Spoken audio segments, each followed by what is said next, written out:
Hi friends, അസ്സലാമു അലൈക്കും. Welcome to JM triplets. അപ്പോൾ നമ്മളിന്ന് വന്നിട്ടുള്ളത് വളരെ പെട്ടെന്ന് തന്നെ ഉണ്ടാക്കിയെടുക്കാൻ പറ്റുന്ന അടിപൊളി ഈവനിങ് സ്നാക്കിൻ്റെ റെസിപ്പി ആയിട്ടാണ് കേട്ടോ. അപ്പോൾ നമ്മളിത് ഉണ്ടാക്കുന്നത് റോബസ്റ്റ് പഴം ഉണ്ടല്ലോ, അതുകൊണ്ടാണ്. നിങ്ങളെ കയ്യിൽ മൈസൂർ പഴം അതുപോലെ കുന്നം പഴമൊക്കെ ഉണ്ടെന്നുണ്ടെങ്കിൽ അതൊക്കെ എടുക്കാം കേട്ടോ. പിന്നെ അതൊന്ന് ചെറുതായിട്ടൊന്ന് അരിഞ്ഞെടുത്തിട്ടുണ്ട്. ഈ സ്നാക്ക് പെട്ടെന്ന് തന്നെ ഉണ്ടാക്കിയെടുക്കാൻ പറ്റുന്നൊരു അടിപൊളി സ്നാക്കാണ്. അപ്പോൾ എല്ലാവരും ഇതുപോലെ ഒന്ന് ട്രൈ ചെയ്ത് നോക്കണം. അപ്പോൾ അതാകണോ പഴമൊക്കെ അരിഞ്ഞ് വെച്ചിട്ടുണ്ട്. ഇനി അതൊന്ന് നമുക്കൊന്ന് ഉടച്ചെടുക്കണം. അപ്പോൾ മിക്സിയിലിട്ട് കണ്ട് അടിച്ചെടുക്കരുത്. ഫോക്കോ അതുപോലെ എന്തെങ്കിലും സ്പൂൺ കൊണ്ടൊക്കെ നല്ലോണം ഉടച്ചെടുത്താൽ മാത്രം മതി കേട്ടോ. ഒരുപാട് ഫൈനായിട്ട് ഉടച്ചെടുക്കേണ്ട ആവശ്യമില്ല. ചെറിയ ചെറിയ ഒരു കഷ്ണങ്ങളൊക്കെ ഉണ്ടാകുന്ന വിധത്തിലൊന്ന് ഉടച്ചെടുത്താൽ മതി. ഇനി അതിലേക്ക് ഞാനിവിടെ മഞ്ഞൾപ്പൊടി ഇട്ട് കൊടുത്തിട്ടുള്ളത്. അത് ഓപ്ഷനലാണ്, വേണമെന്നുണ്ടെങ്കിൽ മാത്രം ചേർത്ത് കൊടുത്താൽ മതി കേട്ടോ. ഇനി അതിലേക്ക് ഒരു നുള്ള് ഉപ്പും കൂടി ചേർത്ത് കൊടുത്തിട്ടുണ്ട്. മധുരമൊക്കെ ബാലൻസ് ചെയ്യാനാണ് ഉപ്പ് ചേർത്ത് കൊടുത്തിട്ടുള്ളത്. നല്ലോണം മിക്സ് ചെയ്ത് കൊടുക്കുക കേട്ടോ. മഞ്ഞൾപ്പൊടിയൊക്കെ അതിൽ പഴത്തിൽ നല്ലോണം ആകുന്ന വിധത്തിൽ തന്നെ നല്ലോണം മിക്സ് ചെയ്ത് കൊടുത്തിട്ടുണ്ട്. നിങ്ങൾക്ക് വേണമെന്നുണ്ടെങ്കിൽ ഈ ടൈമിൽ ഏലക്കായ പൊടി ഉണ്ടല്ലോ, അതും കൂടി ഒന്ന് ചേർത്ത് കൊടുക്കാവുന്നതാണ്. ഇനി ഞാൻ ഇതിലേക്ക് ചേർത്ത് കൊടുക്കുന്നത് 1 കപ്പ് അരിപ്പൊടിയാണ് കേട്ടോ. സാധാ അരിപ്പൊടി ഉണ്ടല്ലോ, നമ്മൾ പത്തിരിപ്പൊടിയൊക്കെ, ആ അരിപ്പൊടിയാണ് ചേർത്ത് കൊടുത്തിട്ടുള്ളത്. ആ ഒരു ടൈമിൽ തന്നെ ഒരു അച്ച് ശർക്കരയ്ക്ക് 1/2 ഗ്ലാസ് വെള്ളം കൂടിയും ഒഴിച്ച് കാണ്ടൊന്ന് മെൽറ്റാകാൻ വെച്ചിട്ടുണ്ട് കേട്ടോ. അപ്പോൾ നമ്മൾ ഇതിലേക്ക് അരിപ്പൊടി വീണ്ടും ഇട്ട് കൊടുത്തിട്ടുണ്ട്. അങ്ങനെ കുറച്ചിച്ച് ഇട്ട് കൊടുക്കട്ടെ. ഒപ്പം തന്നെ 1 കപ്പ് അരിപ്പൊടി ഇടാൻ നിൽക്കരുത്. അപ്പോൾ നമുക്ക് കറക്റ്റ് എത്രത്തോളം അരിപ്പൊടിയാണ് നമ്മൾ ഇതിലേക്ക് യൂസ് ചെയ്തിരിക്കണമെന്ന് അറിയില്ല കേട്ടോ. അപ്പോൾ അതുപോലെ ഒന്ന് കുറച്ചിച്ച് ഇട്ട് കൊടുത്താൽ മതി. അപ്പോൾ ഇതാക്കണം 1 കപ്പ് അരിപ്പൊടിയാണ് ഇതിലേക്ക് പാകം കേട്ടോ. നല്ല മിക്സ് ചെയ്തതിന് ശേഷം ഇനി അതിലേക്ക് നമ്മളെ ശർക്കര വെള്ളം ഉണ്ടല്ലോ, അതും കൂടി ഒന്ന് ചേർത്ത് കൊടുക്കാം.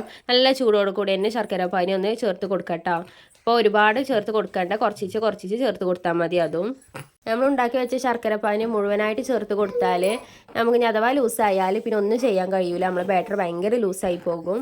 അപ്പോൾ അതുകൊണ്ടാട്ടോ കുറച്ചിച്ച് ഒന്ന് ചേർത്ത് കൊടുത്താൽ മതി. അപ്പോൾ നമ്മൾ നല്ലൊന്ന് മിക്സ് ചെയ്ത് കൊടുത്തിട്ടുണ്ട്. ഇനി ഇതിലേക്ക് ബാക്കിയുള്ള ശർക്കര പാനിയും കൂടിയും കുറച്ചും കൂടി ഒന്ന് ഒഴിച്ച് കൊടുക്കാം കേട്ടോ. അപ്പോൾ ഞാനിപ്പോൾ ചേർത്തിട്ടുള്ള ശർക്കര പാനി എന്ന് പറയുന്നത് ഒരു 3/4 കപ്പ് ശർക്കര പാനി ഇതിലേക്ക് ചേർത്ത് കൊടുത്തിട്ടുണ്ട് കേട്ടോ. ഇനി നിങ്ങൾക്ക് ശർക്കര പാനി ഇനി ഒഴിക്കാനില്ല എന്നുണ്ടെങ്കിൽ വെള്ളം ചേർത്ത് കൊടുത്താലും മതി. ഇനി അതിലേക്ക് ഒരു അല്പം സോഡാ പൊടിയും ചേർത്ത് കൊടുത്തിട്ടുണ്ട് കേട്ടോ. നല്ലൊന്ന് മിക്സ് ചെയ്ത് കൊടുക്കാം. നമുക്ക് ഈ പലഹാരം നല്ല സോഫ്റ്റ് ആയിരിക്കാൻ 2-2.5 ടേബിൾ സ്പൂണ് ഗോതമ്പ് പൊടി ഉണ്ടല്ലോ, അതും കൂടി ഒന്ന് ചേർത്ത് കൊടുത്തിട്ടുണ്ട്.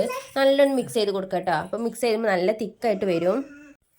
അപ്പോൾ കണ്ടോ, അതേപോലെ നല്ല തിക്കായിട്ട് വരും കേട്ടോ. അപ്പോൾ ഞാൻ അതിലേക്ക് ബാക്കി ഉണ്ടായിരുന്ന കുറച്ച് ശർക്കര വെള്ളം കൂടി ഒന്ന് ഒഴിച്ച് കൊടുക്കാം. അപ്പോൾ നല്ലൊന്ന് മിക്സ് ചെയ്ത് കൊടുത്തിട്ടുണ്ട്. ആ ശർക്കര പാനിയും കൂടി ഒന്ന് ചേർത്ത് കൊടുത്തതിന് ശേഷം ഇനി വേണമെന്നുണ്ടെങ്കിൽ 2-3 ടേബിൾ സ്പൂണ് വെള്ളം കൂടിയും ചേർത്ത് കൊടുക്കാം. അതുകൊണ്ട് ഒഴിച്ചതിന് ശേഷം നല്ലൊന്ന് മിക്സ് ചെയ്ത് കൊടുത്തിട്ടുണ്ട് കേട്ടോ. ഇനി നിങ്ങൾക്ക് ഇതിലേക്ക് വേണമെന്നുണ്ടെങ്കിൽ മാത്രം കറുത്ത എള്ള് അതുപോലെ വെളുത്ത എള്ള് ഒക്കെ നിങ്ങൾക്ക് വേണമെന്നുണ്ടെങ്കിൽ മാത്രം ചേർത്ത് കൊടുക്കാം കേട്ടോ. അതുപോലെ നല്ല ജീരകം ഉണ്ടെങ്കിൽ ചേർത്ത് കൊടുക്കാം. ഞാനിവിടെ നല്ല ജീരകവും വെളുത്ത എള്ളും ആട്ടോ ചേർത്ത് കൊടുത്തിട്ടുള്ളത്. അപ്പോൾ അതുകൊണ്ട് നമ്മുടെ ബാറ്റർ ഇവിടെ തയ്യാറായിട്ടുണ്ട്. ഇനി ഞാനിവിടെ ഒരു കടായി എടുത്ത് വെച്ചിട്ടുണ്ട് കേട്ടോ. കടായി നല്ല ചൂടായി വന്നതിന് ശേഷം അതിലേക്ക് ഓയിൽ ഒഴിച്ച് കൊടുത്തിട്ടുണ്ട്. ഓയിൽ നല്ലോണം ചൂടായി വന്നിട്ടുണ്ട് കേട്ടോ. നല്ല ചൂടായതിന് ശേഷം മാത്രമാണ് ബാറ്റർ ഒഴിക്കാൻ പാടുള്ളൂ, എന്നാലേ നല്ല പൊന്തി വരുള്ളൂ കേട്ടോ. അപ്പോൾ അതാട്ടോ ചൂടായ എണ്ണയിലേക്ക് നമ്മൾ ബാറ്റർ ഒഴിച്ച് കൊടുത്തിട്ടുണ്ട്. അപ്പോൾ അതാട്ടോ മുകൾ ഭാഗമൊക്കെ കണ്ടോ, ഇങ്ങനെ ഒന്ന് എണ്ണ ഒന്ന് അതിൻ്റെ മുകളിലേക്കൊന്ന് ആക്കുമ്പോൾ നല്ല പൊന്തി വരുന്നുണ്ട്. നിങ്ങൾക്ക് കാണാൻ പറ്റുന്നുണ്ടോ എന്നറിയില്ല. അതാണ് നല്ല പൊന്തി വന്നിട്ടുണ്ട് കേട്ടോ.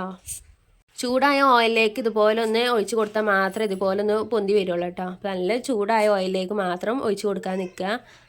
അപ്പോൾ ആ ഭാഗം കൂടി ഒന്ന് വേവിച്ചെടുക്കണം. നമ്മൾ നെയ്യപ്പം ഉണ്ടല്ലോ, നെയ്യപ്പത്തിൻ്റെ പോലെ ആകും ഇതൊന്ന് കാണാൻ. പക്ഷേ നെയ്യപ്പത്തിന് ഒരു ടേസ്റ്റോ കാര്യങ്ങളോ ഒന്നും ഉണ്ടാവില്ല കേട്ടോ. അത് വേറൊരു ടേസ്റ്റ് ആയിരിക്കും ഇതിനുണ്ടാവുന്നത്. അപ്പോൾ അതുപോലെ നമുക്ക് വളരെ പെട്ടെന്ന് തന്നെ ഉണ്ടാക്കിയെടുക്കാൻ പറ്റുന്ന ഒരുപാട് വിഭവങ്ങൾ ചാനലിൽ അപ്ലോഡ് ചെയ്തിട്ടുണ്ട്. അപ്പോൾ എല്ലാവരും പോയി കാണുന്നത് വാച്ച് ചെയ്യണം. അതുപോലെ ആദ്യമായിട്ടാണ് എൻ്റെ ചാനൽ കാണുന്നതെങ്കിൽ സബ്സ്ക്രൈബ് ചെയ്ത് സപ്പോർട്ട് ചെയ്യാനും മറക്കരുത്. നിങ്ങൾക്ക് ഇഷ്ടമാകുകയാണെന്നുണ്ടെങ്കിൽ മറ്റുള്ളവർക്ക് ഷെയർ ചെയ്തും കൂടിയും കൊടുക്കണം കേട്ടോ. അപ്പോൾ ഇതുപോലെ നമുക്ക് ബാക്കിയുള്ളതും കൂടി ഒന്ന് ചുട്ടെടുക്കാം. നിങ്ങൾക്കിത് കണ്ടിരിക്കുന്ന സമയത്ത് ചാനൽ ഇഷ്ടപ്പെടുകയാണെന്നുണ്ടെങ്കിൽ ഒന്ന് ലൈക്കും കൂടി ചെയ്ത് സപ്പോർട്ട് ചെയ്യണം കേട്ടോ. ലൈക്ക് ഒരുപാട് കിട്ടിയാലാണ് നമുക്ക് നമ്മളെ വീഡിയോസൊക്കെ ഒന്ന് റെക്കമെൻഡിലൊക്കെ ഒന്ന് പോകുള്ളൂ. അപ്പോൾ എല്ലാവരും ഒന്ന് ലൈക്ക് ചെയ്തും കൂടി സപ്പോർട്ട് ചെയ്യണം കേട്ടോ.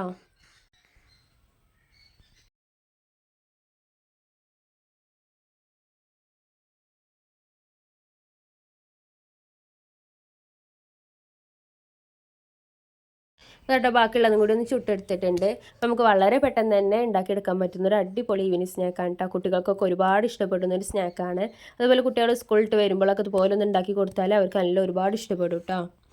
അപ്പോൾ ഇന്നത്തെ വീഡിയോ എത്ര ഉള്ളൂ ഇഷ്ടമായെന്ന് വിചാരിക്കുന്നു. നാളെ ഇൻഷാ അല്ലാ മറ്റൊരു വീഡിയോ ആയിട്ട് വരാം. ബൈ.